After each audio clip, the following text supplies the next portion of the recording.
श्री हनुमान बड़वानलस्तोत्रम्। ओम अस्य श्री हनुमद्बड़वानलस्तोत्र महामन्त्रस्य श्रीरामचन्द्र ऋषिः श्री बड़वानल हनुमान देवता मम समस्तरोग प्रशमनार्थम् आयुरारोग्य ऐश्वर्याभिवृद्ध्यर्थं समस्त पापक्षयार्थं श्री सीतारामचन्द्र प्रीत्यर्थं हनुमद्बड़वानलस्तोत्र जपे विनियोगः।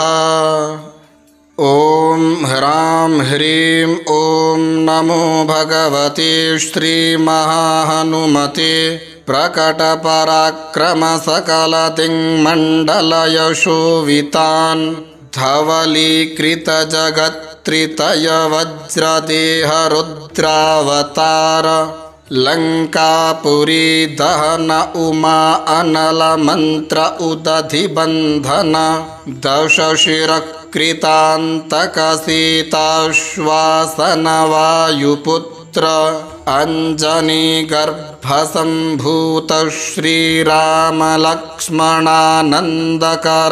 कपिसैन्य प्राकार सुग्रीव साहाय्यकरण पर्वतोत्पाटन कुमार ब्रह्मचारिन् गंभीरनाद सर्वपापग्रहवारण सर्वज्वरोच्चाटन डाकिनी विध्वंसन।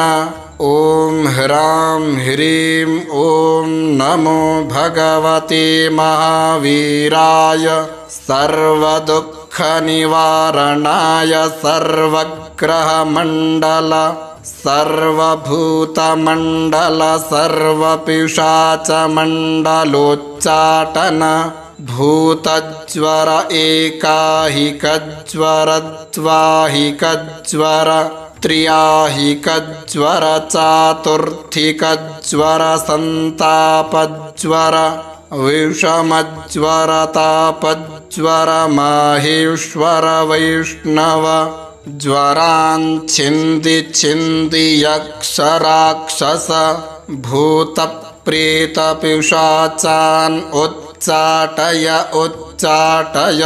ओम ह्रां ह्रीं ओं नमो भगवते श्रीमहाहनुमते। ओम ह्रां ह्रीं ह्रूं ह्रैं ह्रौं ह्रः आं हां हां हां औं सौं एहि एहि ओम हं ओम हं ओम हं। ओम नमो भगवते श्रीमहाहनुमते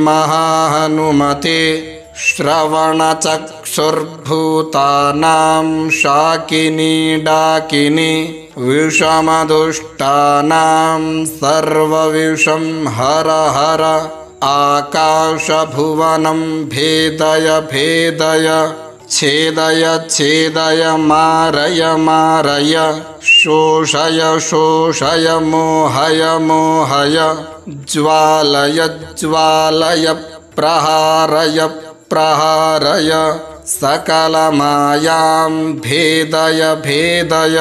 ओम ह्रां ह्रीं ओं नमो भगवते श्रीमहाहनुमते सर्वग्रहोच्चाटन परबलं क्षोभय क्षोभय सकलबन्धन मोक्षणं कुरु कुरु शिरशूलगुल्मशूल सर्वशूलान् निर्मूलय निर्मूलय नागपाश अनन्तक वासुकितक्षक कर्कोटक कालीयान् यक्षकुलजलगत विलगत रात्रिञ्चर दिवाचर सर्वान् निर्विशं कुरु कुरु स्वाहा।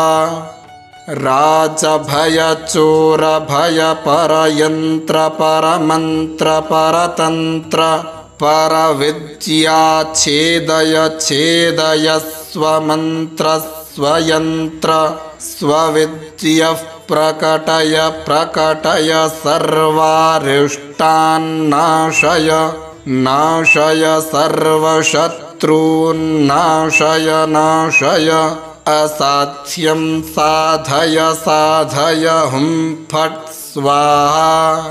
इति श्रीविभीषणकृत हनुमद्बडवानलस्तोत्रम्।